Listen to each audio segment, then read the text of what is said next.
कोई कानून नियम है, कायदा है या नहीं है, संविधान है या नहीं है। ये राजनीति होती है। ये राजनीति सत्ता के लिए तुम किसी भी हद तक चले जाओगे, कुछ भी करोगे सत्ता के लिए। अरे मेरे से दुश्मनी है, मेरे को गालियां दे लो यार, दिल्ली के लोगों का इलाज तो मत रोको कम से कम। पूरा अफसरशाही के ऊपर और स्टाफ के ऊपर और कर्मचारियों के ऊपर इनका कंट्रोल है। आज मेरे को जो मेरा चपरासी मेरे कमरे में चाय पिलाने आता है, अगर कल वो कह दे मैं चाय नहीं पिलाता, मैं उसकी ट्रांसफर नहीं कर सकता मुख्यमंत्री होके भी। इतनी भी पावर नहीं है मेरे पास। बड़े दर्द के साथ आज मेरे को कहना पड़ रहा है कि पिछले साल इन्होंने किस तरह से दिल्ली के अस्पतालों के अंदर दवाइयों को रोकने का काम। इन्होंने टेस्ट बंद करा दिए मोहल्ला क्लिनिक में। 3 महीने तक पिछले साल मोहल्ला क्लिनिक में टेस्ट नहीं हो पाए। इन्होंने पेमेंट रोक दी लेबोरेटरीज की। इतने गंदे और इतने घटिया लोग हैं। कोई रोकता है क्या? कहते राम भक्त है। भगवान राम ने कभी नहीं कहा था कि गरीबों की दवाइयां रोको, गरीबों की। पाप लगेगा तुम लोगों कि अगर दिल्ली की बाउंड्री के अंदर किसी का भी एक्सीडेंट होगा, उसका फ्री में इलाज किया जाएगा, चाहे प्राइवेट में हो चाहे सरकारी अस्पताल में हो। 23,000 लोगों का हम फ्री में इलाज करा के उनकी जिंदगी बचा चुके हैं। इन्होंने फरिश्ते स्कीम बंद करा दी। इन लोगों ने, इतने घटिया किस्म के लोग हैं ये लोग। मेरा दिल रोता है जब मैं ये सारी चीजें, मैं जानता हूं किसी दिन लिखूंगा ये सब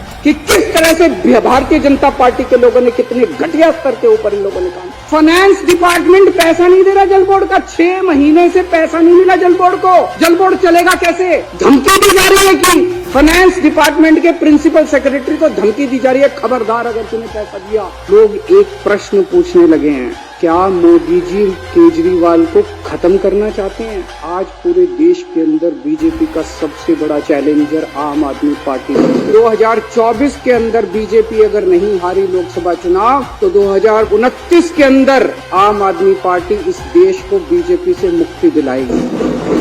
सब कुछ किया इन्होंने हमें रोकने के लिए, कोई कसर नहीं छोड़ा इन्होंने हमें रोकने। तकलीफ इनको किस बात की है कि जो काम हम लोग कर रहे हैं इनके पास उसका काट नहीं। मैं आज बीजेपी को चैलेंज करता हूं, 30 साल से गुजरात के अंदर तुम्हारी सरकार है, 15 साल से मध्य प्रदेश के अंदर तुम्हारी सरकार है।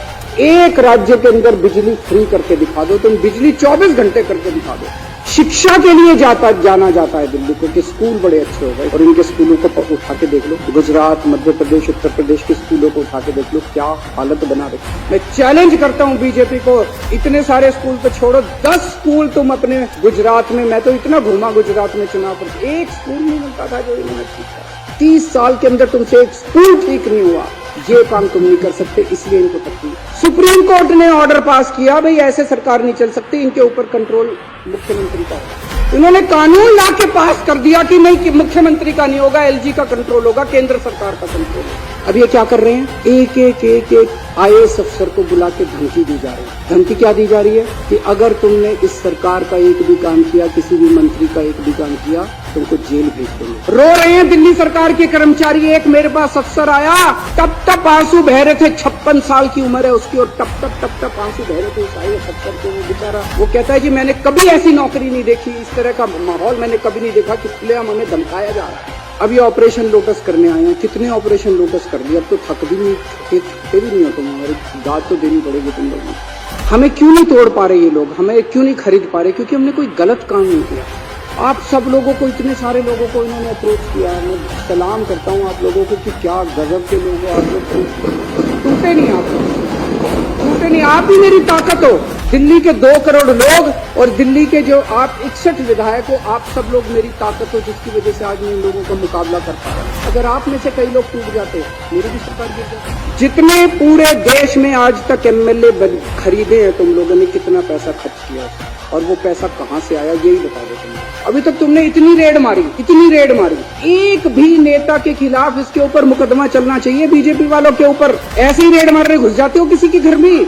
मनीष सिसोदिया क्या इतनी रेड मारी? आप लोगों में से कितने MLAs क्या रेड मारी? सत्येंद्र जैन क्या रेड मारी? संजय सिंह क्या रेड मारी? कहीं कुछ एक नया चवन्नी मिली, एक पैसा नहीं मिला। अरे हमारी संपत्ति लोगों के दिलों के अंदर है, बैंक अकाउंट के अंदर, और हमारा बैंक अकाउंट लोगों की आंखों के अंदर। यहाँ नहीं है हमारी संपत्ति जहाँ ढूंढ रहे होती है। मेरी ये विधानसभा भंग भी कर दें, अगर ये जितने मर्जी षड्यंत्र करते रहें, सत्ता में होते हुए या सत्ता में बाहर रहते, मेरी जिंदगी आप लोगों के लिए है।